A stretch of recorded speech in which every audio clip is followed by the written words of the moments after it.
both of them. We'll see how that goes. Cool. So I think we'll go ahead and get started here in a second. I know when they're closing the door up. Can you guys hear me now? All right. Are you good to go? Cool. So this is a year in the Empire. I always like to ask this. How many people use Empire? Oh, that's a lot more than I thought. That's awesome. So first things first, this project would not be possible if it wasn't for the help and phenomenal work of a large number of people. You know, we kind of built the weaponized component of this, but huge amounts of the back end were created by a lot of other people, and we drew on a lot of existing work. So Powersploit by Matt Graber, Chris Campbell and Joseph Bialik, PlashSecMod by Carlos Perez. They're both sitting here in the front row. Unmanaged PowerShell by Lee Christensen Tifkin, who's also somewhere over here in the second row. Mimikatz by Benjamin Delpy and Vincent Latoy. And everyone who's contributing modules, bugs, fixes, and their time to help this project. We've been overwhelmed by the community participation. It's been awesome. Oh. Cool. So, my name is Will Schroeder. My handle is Harmjoy. I am a security researcher and red teamer at the Adaptive Threat Division of Verus Group. I am the co-founder of the PowerShell Empire and Python Empire project, both of which we'll talk about. I created PowerUp, PowerView, a couple like offensive PowerShell tool sets that are kind of separate packages. I was one of the primary creators of the Veil framework. I'm now currently a Powersploit developer with Matt. I also helped out with the Bloodhound Active Directory Control Flow Path project that was presented at DEF CON about a month ago. And I was recently this year got Microsoft PowerShell MVP, so I'm quite happy that Microsoft is willing to recognize offensive PowerShell professionals in the MVP status. It's pretty great. All right. Can you hear me all right? Yep. Awesome. All right. I'm Matt Nelson. My Twitter handle there is Enigma0x3. I am a red teamer and security researcher. After working with Will and Matt Graber, I can't even call myself a security researcher. So I'm primarily a red teamer for Verus Group's Adaptive Threat Division. I was a former sysadmin. I've only been out of college for about a year, so I worked full-time as a system administrator while I was in college, and then moved to Virginia to work for Verus, and loved every single minute of it. So... All right. This is Matt's first time speaking here, so drink up. Oh, you have to do both? Preferably both of them.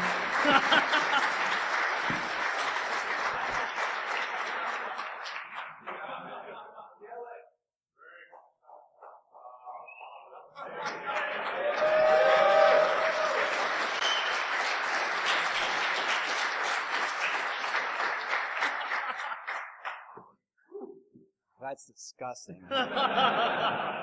Goodness. You're not going to do the other one?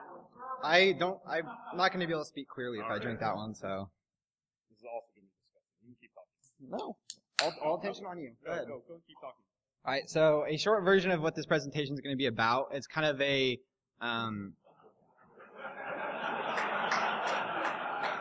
that face.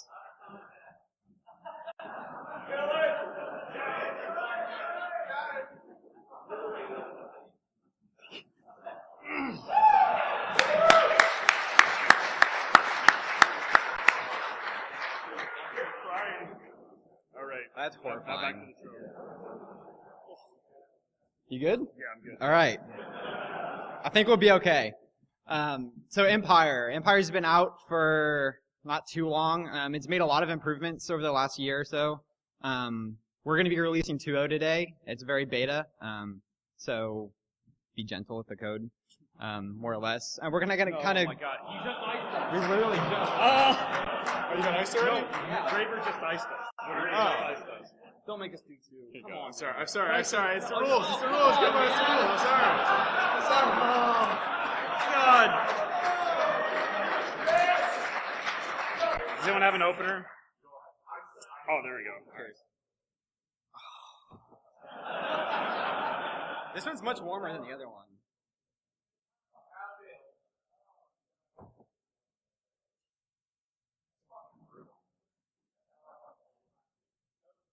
True chance.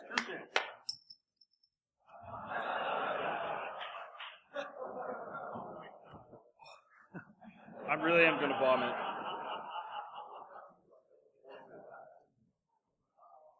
Actually, I'm about to vomit, so I cannot finish that. I'm sorry. All right. I haven't done that since college.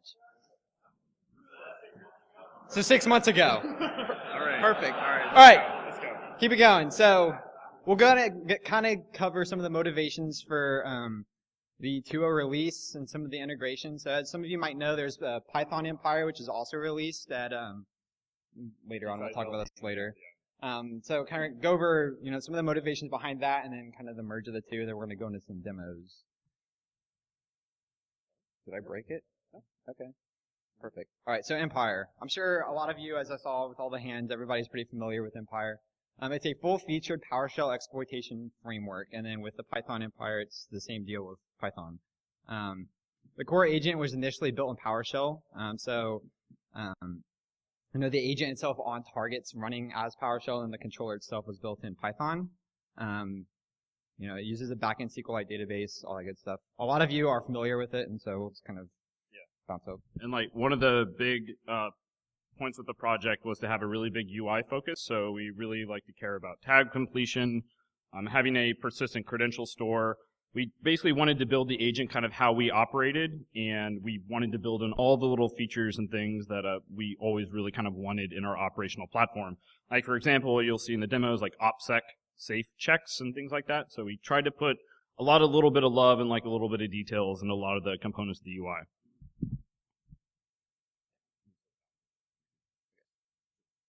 So why did we build a PowerShell agent or botnet?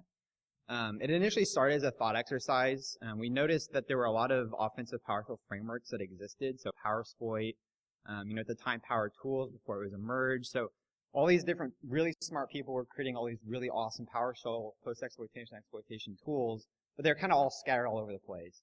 And so it was really hard if you were on an engagement, you had to bring those tools down, make sure that you had the ones that you needed, make sure they were all up to date, and it was kind of a pain in the butt.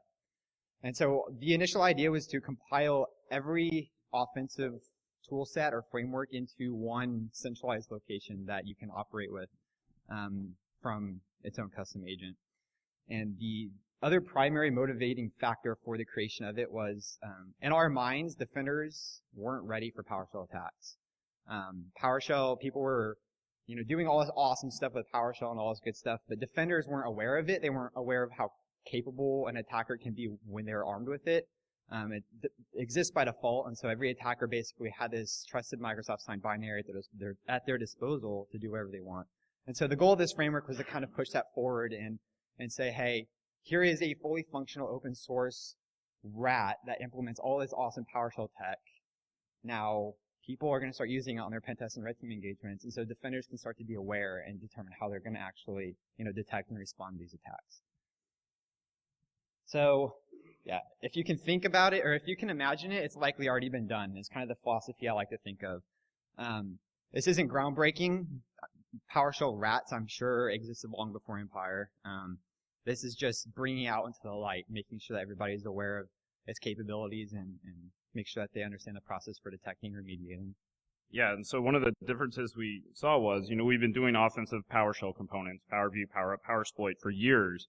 And a lot of clients kind of knew about different components, but we really saw what we think was kind of like a change in thinking or awareness in clients after Empire was released, where all of a sudden they're like, oh, crap, you can own my entire enterprise using literally nothing but PowerShell. Maybe we should actually start locking this down.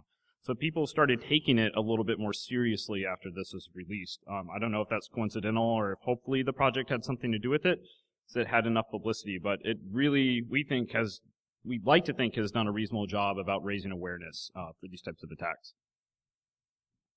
And so the people that likely use these agents in the past aren't the people that are going to talk at security conferences. And so the goal was to, like I said earlier, bring everything into light, get it out in the public, make sure people were actually capable of detecting and responding to these types of attacks.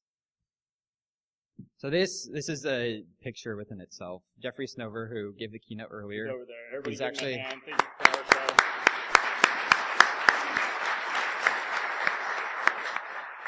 also known as the father of PowerShell. This I still fanboy.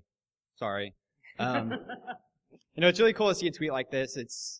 offensive PowerShell wasn't initially adopted a lot of people didn't really accept it at first. A lot of people kind of called it a toy language and that it wasn't something that could be, you could write a full agent in or use in all of your malicious instances. And so this was a good kind of validation of people are starting to acknowledge and accept that you can do some pretty nasty stuff with PowerShell itself. And I think that the industry has gotten much better at acknowledging that this is a thing. And I think from at least the assessments I've been on recently, people are actually starting to monitor and detect and respond to PowerShell attacks pretty quickly, which is awesome. So year of development. I am so sorry for everybody that has issued requests or put in pull requests. We're two dudes in a basement on our free time on like Saturday nights maintaining this code. And so if you have a pull request open from like January of last year, I apologize. Blame me, it's my fault. So nearly 400 commits, which to us is a lot. A lot of contributors. The open source community has been really welcoming. One of our initial fears was people weren't going to actually contribute to it, or they would just use it and then poke us when things don't work, and we would have to become like full-time software developers in our free time. So everybody's done a really great job of contributing to it. We have a lot of issues. Most of them are closed, so we've had over 150 GitHub issues. That's going to reset with 2.0, and I hope we break records for more issues because it's a beta. Lots of PRs, which is amazing. And we'll kind of go over the modules later as far as what's been added and how the community is given back, all that good stuff. So this is cool. Watch Dogs 2, people tweeted at us nonstop about this. They use Empire in the game, which is interesting. Just kind of a neat little screenshot that it's actually made its way out of the little like inner circle PowerShell community. Nobody really uses it outside of this small little group it's being like introduced into a game. So people are starting to actually acknowledge that, it's a serious thing and it's an awesome thing to use. All right, so Spencer at Zero Steiner. Last year, I came on stage for a couple of minutes during Ben 10's talk, and I let everybody know that there was an RCE in the PowerShell Empire control server. Literally 3 weeks ago, I got another GPG encrypted disclosure notice from Spencer with Skywalker version 2, and I was like, oh god, like not again. I've made a huge mistake. But the 1.6 release that we pushed about a week ago includes a fix for an additional file overwrite disclosure bug that can be turned into an RCE. To us, when this happened, like people were, like afraid, like, oh, are you going to be embarrassed or whatever? We're like, no, security's hard, obviously. We're pretty crappy developers in a lot of ways. We were really happy that somebody spent enough time to dive into the code to actually find some of these fundamental issues. So we're actually going to be writing up a blog post in the next few weeks that kind of details how we failed, how we tried to fix it, and our goal is to be as transparent as possible. We got a fix out within 24 hours and patched it.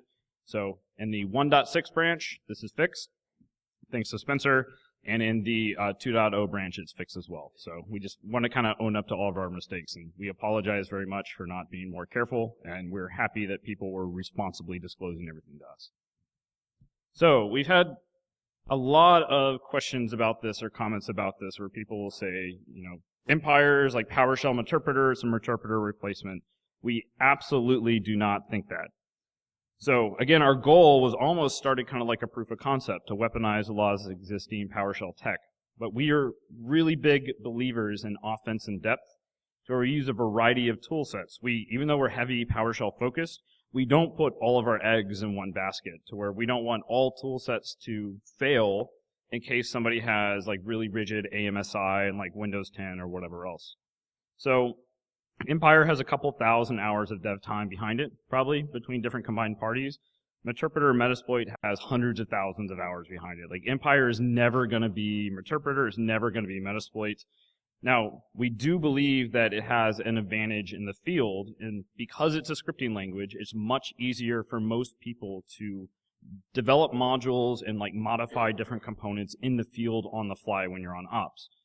Like, I know some people that can modify Meterpreter and recompile everything and do whatever, kind of whatever they want.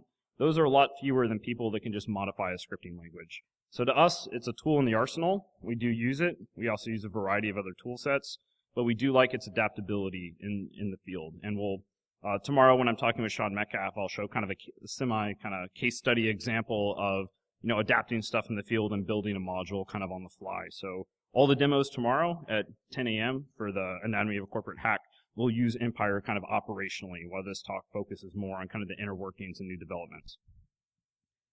So we care a lot about crypto. A lot of open source tools will just use self-signed certs. They'll just use RC4 with an embedded key. I know enough about crypto to be dangerous, but I've had, and probably mess everything terribly up, but I've had a lot of people review the specs and kind of comment on the scheme and everything. So we use something called a Cryptic Key Exchange, where essentially it marries symmetric and asymmetric crypto with RSA and AES, or in the Python agent,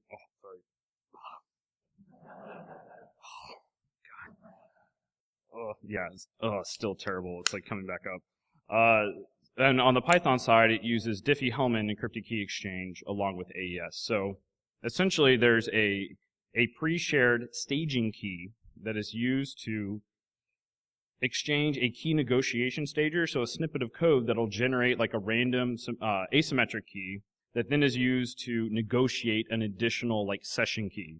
So the end result is you get, assuming our implementation is correct, which I believe it is, you get perfect forward secrecy to where even if people do full PCAPs of the entire traffic negotiation, they can't recover the individual session key that's actually used to encrypt traffic. And also, each agent in the entire mesh has a different AES session key. So even if people dump the memory of one of the agents and pulls the key out, they only get the crypto and only get the traffic negotiations for that one agent. Instead of saying using an RC4 key for everything, you pull one agent, you get it, and you can decrypt all the malware communications in the entire mesh. So that was essentially kind of the reason behind it for us. We also have process injection that we released a year and a half ago. This is heavily based on Lee's work. So we have a script that's invoked PS inject that uses right now invoke reflected PE injection from PowerSploit. We're going to adapt it to use invoke shellcode, so it'll be a lot simpler.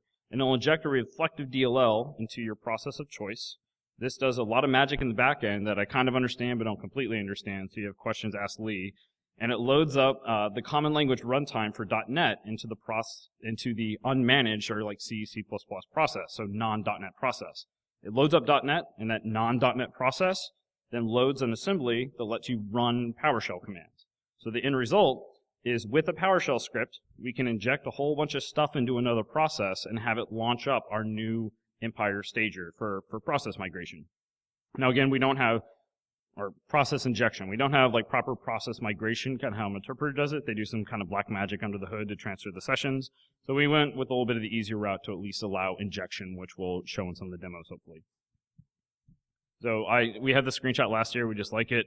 To us, this was kind of the missing piece that kept it from just being a toy language, to where you can run your PowerShell malware without having PowerShell.exe running. Because PowerShell is not PowerShell.exe. It is the system.management.automation DLL that you can load up in these .NET assemblies that we use when we inject. So right here in the screenshot, you see PowerShell or Empire running in LSASS, which we wouldn't really recommend, but it was really, really funny to us when we first got this working. Justin and I were like, all right, we have to inject into LSASS, and then it worked, and an agent came back, and we ran around the office high-fiving, and everyone called us a bunch of nerds, and we have no idea what's going on. But we were really excited just to show that you can inject and to even up. There's no reason LSASS should be hosting up .NET stuff or whatever else. So again, kind of the missing piece for us. Go ahead. Yep, so some of the new features since the initial release, the modules have doubled, which is outrageous in my mind. We've added a lot of stuff. We've tried to keep up with some of the recent research going out. So we've added, some of the Tater stuff, Envy, all that good stuff. Everybody's done really well of not just releasing code and saying, hey, you should throw some Empire. They've done a great job of, hey, I've wrote this awesome tool. Here's a pull request with the modules. Just test it. I've tested it. Oh, it works. We'll merge it in, and everybody's happy. So community edition's amazing. I believe it's Kevin Robertson from the Envy author. He's done a really good job. Oh, over there. Thank you for, he's really good. Sorry we didn't land your... Again, we know you have an open pull request, but he's done a great job about syncing all the new versions and everything, and he looked at us when we were trying to hack stuff together to get it working for Empire in the first place, and took that approach and ran with it. And he's like, people like him, Kevin, have done an awesome job about like updating and contributing their kind of PowerShell-based attack tools and syncing them with the framework. So thanks again. Yep. So the community, I guess, how they interact with us is amazing in the sense that we get code submitted to us. We don't have to spend our time sitting down and writing these modules on all these cool, new techniques that come out. People are interested in getting their code into the framework, which is awesome. Out of the RedServe 32 payload, shout out to Casey Smith. I don't know, I'm sure he's in here somewhere, sitting in front row. Amazing technique that he discovered. So that got added pretty quickly. All the good stuff. Most important, there were new Trollsploit modules added. So good for that. Key Thief, which Will and Lee Christensen did some awesome work on recovering some password data memory if you're using KeyPass. If you haven't checked that out, I would definitely recommend it. UAC bypasses. We'll go over that later. And then lots more. So we'll kind of cover some of the top ones here in a bit. One of the bigger additions in my mind that really pushed things forward was the addition to there's a RESTful API interface. And so you can write things to integrate into Empire via the API. And if you have anything that you want to add since you wrote that? Yeah, I just want to thank Carlos for kind of helping me design it. He spent a full week kind of going back and forth with me, like with the design decisions, and a lot of these things are really kind of built with the RESTful API. We're built in kind of coordination with Carlos. So again, awesome help, awesome participation, and we're really excited for kind of the integrations that the RESTful API will hopefully introduce into the future. We already had some web interfaces and things like that, so we're excited about it because it abstracts away the complexity of interacting with the framework. Makes it nice and easy for people to integrate the framework itself into other tool sets. So Python Empire, initially released at it was Hack Miami, and then they presented on it this year at B-Sides LV out in Vegas. It's an awesome framework. It was actually Will rage coded like a good portion of it over Christmas break due to the fact that we didn't have Tradecraft for OS X, and we got into an environment where poop. Don't have anything to use it for. So it's awesome. It works on Linux OS X. It was integrated, or it was created as a separate project. And so, one of the issues was it was maintained as a separate code base, which we'll kind of cover some of the oopsies over that later. So some of the drawbacks of the Empire. We've never built a wrap before. We're three dudes. Mistakes were made, lessons were learned, the learning process was awesome. So there's no better way to learn the process and actually going through it. The only comms methods that existed when it was initially released were HTTP and HTTPS, and we'll kind of go over some of the expansion of that here in a little bit. And like I mentioned, the separate code bases made maintaining them a really big pain in the butt. And so if there was a vuln, for example, RCE, and PowerShell Empire, we had to actually go and patch the other framework as well. And so we were doubling the work that we had to do. And also we know the naming schemes. We thought we were being clever, but when people would say Empire, in conversations, we didn't know what they were talking about, so we had a lot of people just give a shit for whatever the naming scheme is. But anyways, that will be fixed with the new release, which we're excited about. And then 2.0, which is awesome. So some of the motivations for combining the two frameworks. 2.0 is a combination of both PowerShell Empire and Python Empire. That way, everything's maintained in one centralized location, and there's really easy usability between the two agents.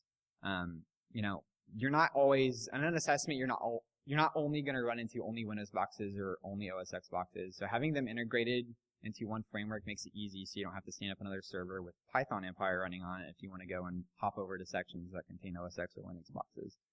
One of the other motivations was to modularize the C2, and so C2 is pretty static in the sense that we only had, HTTP and HTTPS initially.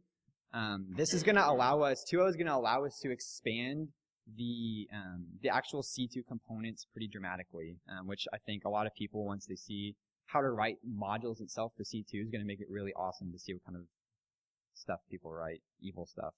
And then we got to remove some of the code rot, and so we had some old code. We've never written a wrap before, and so we cleaned it up, learned from kind of the mistakes that we made and the suggestions we got from the community, and kind of trimmed it down and made it nice and pretty. So there was a lot of design decisions made. Like Matt said, I like to rage code a lot. Like my team likes to say, I'm pretty much fueled by caffeine, alcohol, and rage whenever I code. So there's a lot of late night caffeine fueled coding sessions. So a lot of the architectural decisions that were made, you know, a year and a half or almost 2 years ago when the project originally started, we realized weren't conducive to expanding a lot of the new features we wanted to implement. So one of the biggest things that was a giant pain is like redesigning things like the packet structure, which I'll go over here in a second. You know, how the agents interact with the listeners. We went back and forth of saying, okay, if we want the projects combined, how do we, for example, if a launcher comes in and requests a first stage, it requests like kind of the key negotiation stager, and you want to have Python and PowerShell, how do you differentiate and say, I should return Python code or I should return PowerShell code? Do I differentiate it by the port? Do I embed some kind of metadata? Like there's a lot of these weird kind of design decisions that don't necessarily have a right or wrong answer. So if you guys think the approach we took is terrible, like please tell us, and ideally tell us a better way to do it. So the big design decision that was revamped was all of the kind of agent data packets are wrapped in what we're calling kind of like a routing or a metadata packet. And the motivation behind this is we eventually want to do peer-to-peer C2. So if we have something like SMB, or if we have something like the Active Directory C2, or different components to where it might be hard for the server to differentiate what the actual agent session ID is, what the language is. You can't just pull stuff out of a cookie every single time like you could with HTTP. So there's kind of a wrapped packet that has a couple bits of metadata, the language and different things we'll go over, and every single agent in the mesh or, you know, kind of linked to that controller can decrypt just that routing metadata for every other agent. Now that doesn't give away any kind of secret information or staging or, you know, like kind of client communication components or key stuff, but it allows you to decrypt just enough to figure out, should I route this packet to somebody else, or should I decrypt it myself and return the results? So the routing packet is encrypted with the initial staging key that was static and shared with the server. And then each agent still has its own negotiated session key. So each agent in your entire C2 mesh cannot decrypt the actual data and communications results from anybody else, but they can figure out, do I need to send this to another agent? So, you know, it's probably kind of hard to see, but the general packet up top, we have the routing data that has an IV, so it's going to change every single time. It's encrypted with RC4 with kind of that pre-established static staging key. That packet is only going to be 16 bytes, so it has the session ID for 8 bytes, the language, so we have 1 byte, and so we can handle up to 32 different languages, a meta field, which will say if it's like staging component, stage 1, stage 2, those types of things, 2 bytes for extra expansion, so we try not to constrain ourselves like we did before, and then kind of the length component. Then the rest of the AES encrypted client packet. What's nice with these is these are kind of stackable, so you can just put them like, you know, one on top of another, and each routing kind of metadata packet can contain an arbitrary number of client packets embedded within it. So the client packets, which are also stackable for multiple taskings for a particular agent, these have been trimmed down and kind of optimized. I had a lot of help from a lot of people, especially John Cave from MWR out in the UK. He looked over the spec. I was in London for 44Con last week and had some beers with him, and he very like awesomely just like gave me some really, really good feedback. And he's super smart with crypto, so he's able to give me some good information about how to make sure this was designed correctly. So we trimmed down the HMAC a little bit. We kept it kind of the specific RFC compliant as far as keeping everything authenticated. And we trimmed down kind of, I'm not going to go over every single field because you guys probably don't care. But we also, with the expansion of this, we want to enable people to have tasks that span multiple packets. So if you're doing something like DNS or a channel that's a lot smaller, it's not quite as fat as HTTP or arbitrary size, we want to be able to kind of have a basic like packet number, packet length, and be able to recombine a lot of these packets in the stream. So again, end result is probably boring to a lot of people, but we spent a huge amount of work trying to lay the groundwork to expand like really cool future capabilities. We have a few cool things to show today when we drop stuff, and we're really kind of hoping to inspire people to see what's actually possible and have more people contribute. So, new stuff, a few more new features. The HTTP listener is being redone with Flask. A lot of people had issues with too many agents with the simple HTTP listener, and it'll kind of crap out and die. We haven't done scale testing yet. Again, it's a beta, but hopefully that'll be resolved. We removed the epoch syncing. The intention was for anti-replay components, but we had so many issues with people that were just having like time zone syncing, whatever kind of stuff. So we removed that at the expense of having some anti-replay protection removed, but We felt it was just, again, kind of a decision we decided to make. All this staging now in PowerShell uses HMAC. It's all authenticated, can't be tampered with. We use RC4 instead of XOR, so that staging will change every single time with an IV. And we put in Matt's AMSI bypass into the PowerShell stager right when everything launches to try to turn off the bit for AMSI detection for kind of new Windows systems. We also have orphaned agent renegotiation. So if your server dies, your database is corrupted, whatever else, if you start a server up at the same place with the same password, like the same kind of server initial server password, the agent will detect if it's not checked in, the server will return a specific response, and the agent will restage. So it does involve some more communication, but you won't just have the pure orphaned agents without a way to recover them. We also have, I know it's not the best name, but like external modules, but modules that don't rely on a session ID. So we have a way to generate a pre-staged agent. You get the code, and then it pre-registers it in the database, and you can just run the code and then execute whatever you want. Our idea with this going forward would be for something like DNS, like kind of a channel that's really, really thin. If you want to deliver the entire agent in your initial phishing payload, and you don't want to like go through the entire staging process. So again, trying to think ahead. We have an awesome new improved Kerberos module. This was a Machosec, I think, submitted a pull request to PowerView a few weeks ago. So previously, if you wanted to do Kerberosing, which I'll go over in an operational demo actually tomorrow with Sean, you would have to request all the tickets with some one-liners and run Mimikatz and extract everything out, all the tickets out to disk or whatever else. And we all know Mimikatz is awesome. It's also public enemy #1 for defenders. So once defenses start kicking in, this is what one of the top things they're trying to catch, right? So if there's any way to execute actions without having to inject all this code and run Mimikatz and play with stuff with LSASS, we'd prefer that.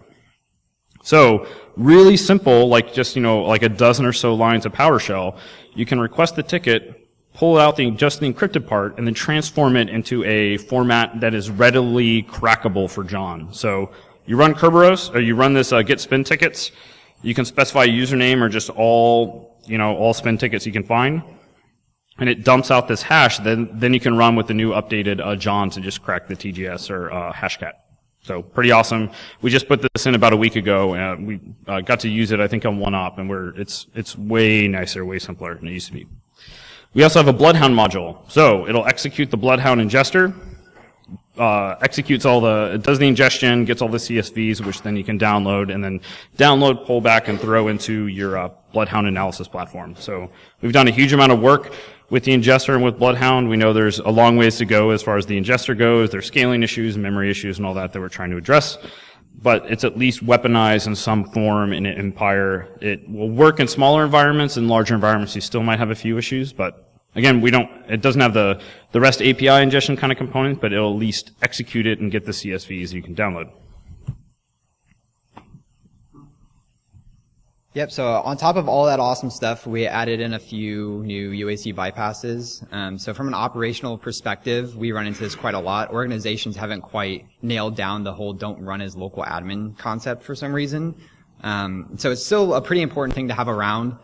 This new one that I actually discovered a few weeks ago is it's fileless, and so you just take advantage of registry hijacking to start our process, aka PowerShell is a high integrity process. It's one of the first ones that doesn't drop a DLL to disk, so it's going to be a lot harder to catch, or you're not having to worry about dropping a malicious binary DLL to disk every time that AV might snarf up. Yep, so typically a lot of the public UAC bypasses that are out right now take advantage of the iFile operation COM object to perform a privileged file copy into a protected location and then exploit a DLL hijack to load that DLL up and execute whatever arbitrary code may be in that DLL. So this takes advantage of doing the same process without having to do a privileged file copy or drop a DLL down. Cool. So NPI Integration, the Python side. So this is what the new menu looks like. As you can see, there are 249 modules now. This is due to the expansion in addition to the two. Okay. So NPI Integration, that is where the new repo is at. GitHub.com, adapt the threat, Empire. The merged codebase was be as a branch, and so it's not ready to be merged into master yet. We're going to do a lot of testing, and after it's finally ready to merge to master, we'll overwrite the existing project. The Python Empire code will be left up for a few months. We'll change the README to deprecated, and eventually, about a year or so from now, we'll remove the code off the GitHub. And we're taking in the developers that worked on the Python Empire portion, and we're all merging into one project. So now we will have an actual 5-person quote-unquote full-time, aka in our very limited free-time dev team, which will help instead of having 2 of us. So hopefully you guys see a little more of a response for issues and pull requests. So this is what the menu looks like as far as, typical usage, starting up a listener. And as you can see here, you can start a launcher for Python, and then right after that, start a launcher for PowerShell. They both use the same listener. So as Will mentioned, there's some stuff in the packet that's able to identify, what language the target host is coming in. Yep. And yeah, so it'll list as under the language column which actual language the agent's running under. And the modules are broken out per language, and so only Python or, Linux, the OSX PostX modules will be available in the Python agent, and the PowerShell PostX modules will be available. So when you interact with each agent, it drops into the language aware menu, or the language specific menu, and when you tab complete all the modules to use, it only tab completes for the one appropriate for your language and architecture. Yep. So we try to keep the UI as seamless as possible for people coming from the previous project. Yep. So interface integration, it's relatively the same. Interact with the agent name, and you'll just drop into the agent menu. The commands in the agent itself is language dependent, and so there are, PS isn't exactly going to match exactly what it does in the Python version, but help is awesome. If you just type help, it'll tell you everything you can do. Use module, same thing for both agents. Everything's tab completable, so that'll get you where you need to go. And then we added a lot more stagers. So there are stagers for both languages. Those are also tab completable, so if you just hit tab twice, it'll dump everything for you. A lot of really awesome stuff there. If there's gonna be one thing you're gonna look at initially, I would recommend checking the stagers out. All right, the really cool stuff, the Modular C2, or Modular C2.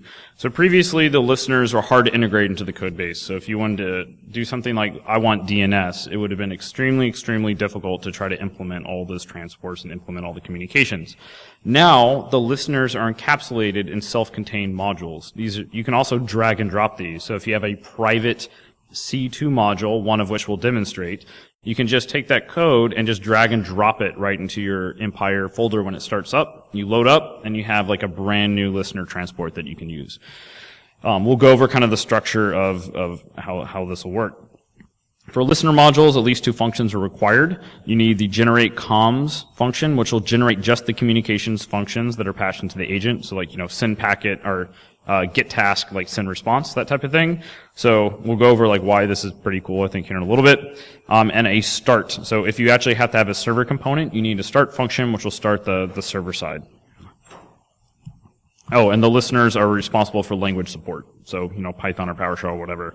So if you want staging supported, so say for DNS, the first DNS module you write will probably only support communications and not staging, but we'll go over how you can kind of integrate those. So you need like something that generates the launcher, the little one-liner launcher, something that generates the key negotiation stager, and something that generates the agent. So nothing too crazy. For listeners HTTP, like we mentioned, the original HTTP was redone with Flask, so that routing packet is base64 and stuffed into a cookie value, which is kind of how it's deconflicted on the server side. This module will generate the Python and PowerShell launcher staging code, like the whole complete package. And if you would like to modify kind of the communications as far as like kind of changing up the communication profile, how it looks on the wire, it's pretty easy to go in there and say like, I want a different cookie value. I want to not base64 this. I want to stuff it into a different field, a different header. I want to pin binary data or something like that to the post. Like, there's a lot of things you can modify. And then this is one of my favorite listeners. So there's an Internet Explorer. This is new, but this one's being released. So. An Internet Explorer hidden comm object. And so the listener itself will communicate over iExplorer.exe as a hidden comm object, which is initiated through PowerShell. So it's fully proxy aware, all that good stuff. One of my favorites. I use it every time I test. I just default to that because it's amazing. And it's kind of a good example of being able to drag and drop or integrate your own techniques that you may think of as far as, initiating comms. And then there's also the HTTP foreign listener, which is super awesome. Basically, it's just allowed for passing. So if you've got 2 Empire servers, we don't have where 2 people can connect to the same server and, just interact with the agents simultaneously. If you have two servers and you share the negotiation key, you can actually just pass agents between two, which makes it nice for servers that are classified for doing different things like phishing versus PostX versus long haul stuff like that. We also completely redid kind of the hop listener, so the hop PHP Pivot. You can drop this little PHP file on whatever server you want. It's a lot more stable. It should be a lot more stable. I'm sorry, I should say. We had a lot of people report issues with it in the past, but hopefully this will allow you to build more complex infrastructure. Dropping these PHP files, having your agents connect to them, and kind of connect back to the control server. We're definitely looking for more language-based redirectors, so if anyone wants to write ASP, JSP, whatever else type of the more that we have, kind of the better. Again, right now, all we have is PHP. I'm not a web dev. It took me a lot longer than it should have to write, 40 lines of PHP. And then I remembered why I like Python and PowerShell so much. But anyways, go ahead. There's also a Meterpreter listener, so it allows you to easily pass agents, to Meterpreter, Cobalt Strike, or whatever. The transport methods are the same, and so it just on the back end it takes advantage of PowerSploit's the old invoke shell code. It doesn't anymore for reasons. But the one that we use actually integrates so that it actually can run Meterpreter shellcode pretty easily and makes it for spawning over to the other frameworks pretty seamless. Cool. So this is the most exciting to me. So the new packet structure, one of the motivations behind it was to allow you to be able to build modules that would operate over third-party sites, third-party trusted sites. So think Dropbox, think private gist, think OneDrive, kind of think any of these third-party trusted sites that are very likely going to be allowed out as far as the egress goes with organizations. But up until this point, there wasn't an easy way to get a full agent with full communications and the full PostX capability of Empire. And this is kind of where we realized the power of a framework in that we just had to figure out this one transport part, and then we got all the post-exploitation components for free. We didn't have to build a POC or, it's kind of a separate tool that would operate over these new transports. So let your imagination run with it. Also, totally don't break any terms of service. We're not lawyers. Please don't sue me. And Dropbox, please don't hate me. But we totally have a Dropbox POC, which we're going to show you guys. Here's the deal with the third-party transports. At this point, we are not going to publicly release the Dropbox or similar type of third-party C2 transports. We are going to build a template that would show you how to theoretically interact with third-party sites. We are going to maybe write a blog post that would theoretically talk about how you would theoretically design a module of this type. But we care a lot about the ethics of offense. We care a lot about red versus blue. I know Carlos's talk was awesome about purple teaming.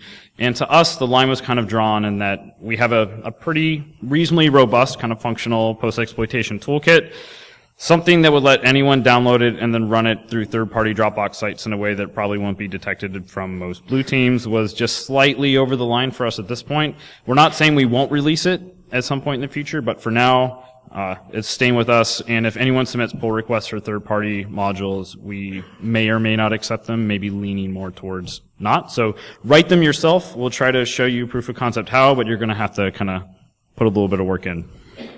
Well, the coolest part with this is you can hot switch your listeners. So if you have different transports, with that little generate comms methods, the little generate comm method, it'll generate just the snippet of code that can be dynamically exed or evaled or whatever for Python, and you can update the transports on the fly, and you can do this in mass. So if you had all your agents running over HTTP, you could switch all of them to start running over Dropbox, and they'll all just switch simultaneously.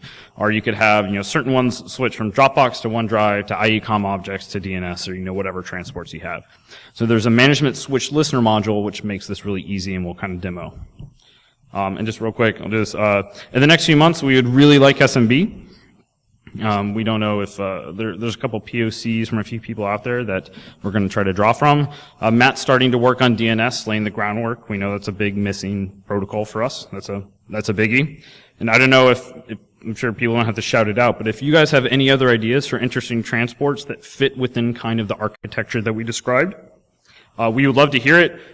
Write some new transport, ICMP or, whatever else. Maybe at some point we might try to do the Active Directory C2 component through property sets, things like that. All right. Now, we're going to try to show demos. Can you? Is that? That's a side. Is that over there? Wait, I need to. There we go. Okay. And now I actually can. Okay, so right here, we're going to start at Empire. We already have some listeners built. We have HTTP, IACOM, and Dropbox. You see the file syncing. Now we're going to start our launcher. What this is doing in the back end is it actually has a full interval, so the server is going to the RESTful API for Dropbox, and that's just doing kind of syncing communication. No packets are being sent directly to the client from the control server. Here, this is sped up quickly.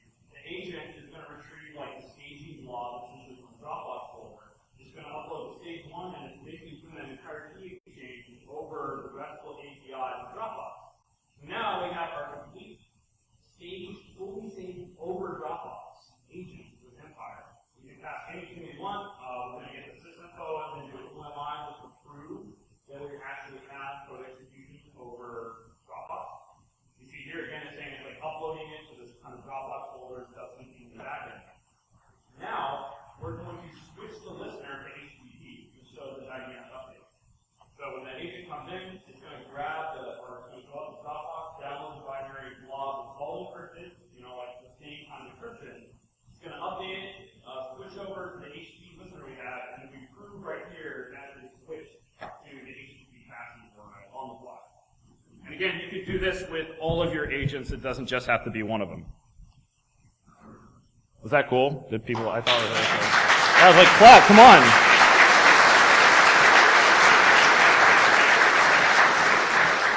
And one more. I think we're just going to have. This is a lot harder.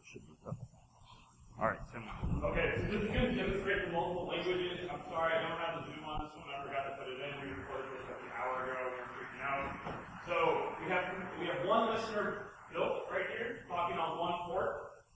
We're going to generate, just show the generation for that PowerShell launcher, show the generation for the Python launcher, and actually already have agents staging, or already have agents staged before the server started up with some demonstration. So we have one for Windows, we have one for Mac, and we have one for Linux. So PowerShell, Python, and Python. We're interacting with the PowerShell agent. You see all the like hit inject and all the language appropriate menus. We're going to run full exploit. We're going to just display some message text. So just showing you use modules as complete, and then going to have complete just the old PowerShell entire module. Execute it. Kind of swap over to the job started, the job architecture. You see, okay, that's kind of Linux VM. I don't have OS X VM, so the next one is actually going to run on my actual OS X host. This is the other recording, the stream flow stuff that I have. But I'm going to show one of our favorite modules, which is a prompt module that's based off of Bloodhound worked here, I think 2 or 3 years ago, with connecting back and forth slide ever. So it actually prompts up a binary that you can specify by default password, and it prompts a fake-looking password dialog that people, whenever they type, require your password to continue. You press enter and flip it back, and it'll return whatever the actual text is. So we really kind of like that for phishing. And then we have like a, that was really awkward, like a sudo spawn kind of thing. Yep. All right. Yeah, too many Smirnoff ices. All right. Okay, so we're going to see if this actually works. It's either going to be kind of cool or really awesome idea, or really terrible idea. So, crap, you guys can't see that. Once I can get.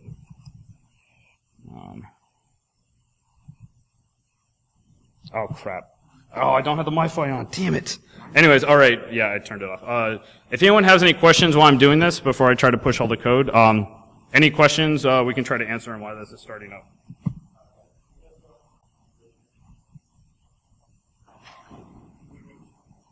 No questions? All right, that's really terrible. I'm sorry. We're going to go push the code in like 5 minutes right when we get off the stage. So it'll be in a branch called 2.0_beta on the new adaptive threat /Empire location. So thank you guys so much. This has been awesome.